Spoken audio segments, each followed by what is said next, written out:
Hello students, welcome my YouTube channel শিক্ষা সঙ্গম। তো কোশ্চেনটা দেওয়া আছে √64 এর ঘনমূল কত।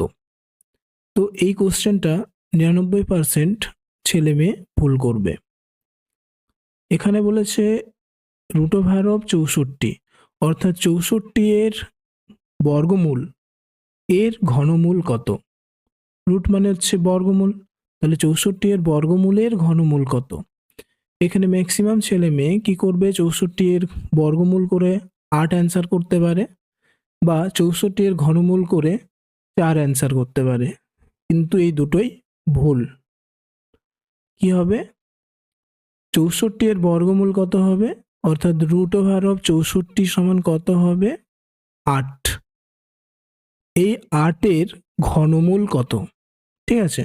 এই যে বর্গমূল করলাম তারপরে এর ঘনমূল হচ্ছে 8 এর ঘনমূল কত হবে, অর্থাৎ √8, ঠিক আছে, সমান হবে 2। 8 এর ঘনমূল 2, ঠিক আছে।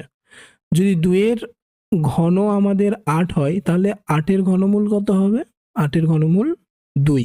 তাহলে রাইট অ্যান্সার কত হবে, 2, অপশন সি।